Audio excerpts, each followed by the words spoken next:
So I want to bring you in, Rob, if I can, on this question about the role that you see apprenticeship playing. Because clearly, as Caroline was saying, you've always done tons of training. Yep. The HR occupation, the HR profession has always participated in that. So what is it about apprenticeships that make it a particularly exciting opportunity from your point of view?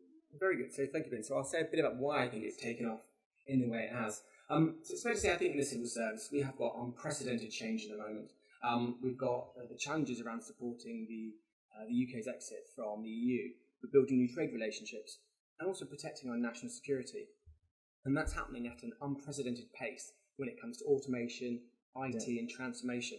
So the role of HR in supporting our organisations, our leaders in doing this is absolutely critical. It's never been more important.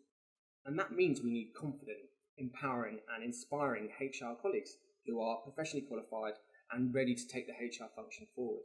And I think the HR apprenticeships provide an excellent way of doing that. And I'll say why, and perhaps a little bit about why they are similar to our other fast-track programs actually, because at their core they have three essential elements to them.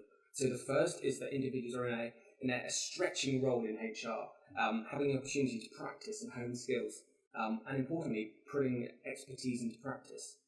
There's also some professional development, and that's why we're partnering with Arch and CIPD, tapping into the latest thinking, understanding workforce trends, analysis and insight, so that rather than kind of navel-gazing within the civil service, we're really keen to understand what's going on outside in industry and in other sectors and internationally as well.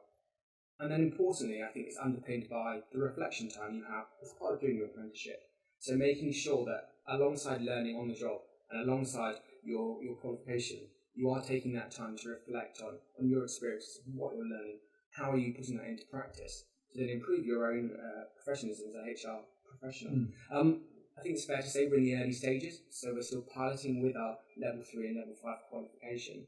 The initial uptake has been really encouraging, but partly why I'm here today is to make sure that everybody's aware of the apprenticeships, they can understand what we're doing, why we're doing it, so that over time we can then build the apprenticeships so that they sit alongside our other accelerated schemes that we have across government. Really interesting, thank you, Rob. So it might be interesting just to explore it. Have you had any sort of pushback to the apprenticeship when you kind of trying to sort of say we're doing this thing?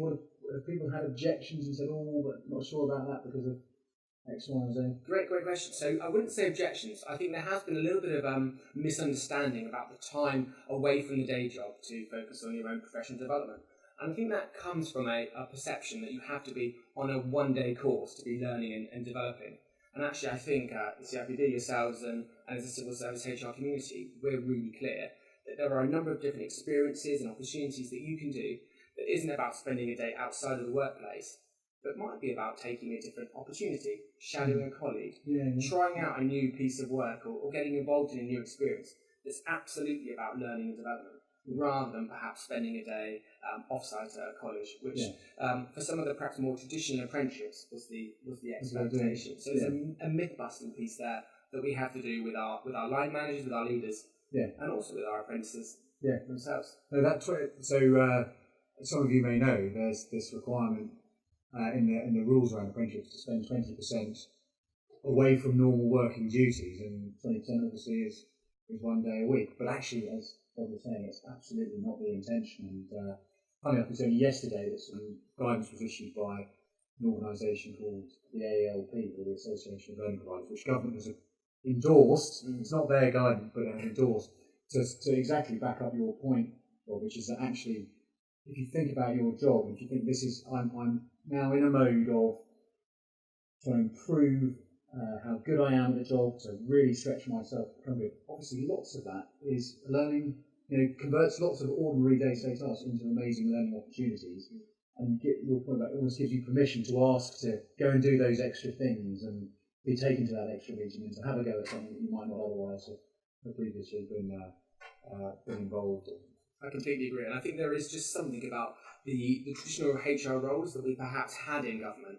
They are now becoming a lot more kind of intertwined across the HR community. So if I think about the work that I do in talent management, that requires an understanding of recruitment, of resourcing, of internal talent, but also about diversity and inclusion. So there is a really important part around when you're understanding your HR role, you need to know a number of different areas. I don't think it's okay anymore just to have one particular area of specialism. You need the understanding, the awareness of a broad range of HR areas and centres of practice. And the curriculums for both the level 3 and level 5, they give you that. Yeah.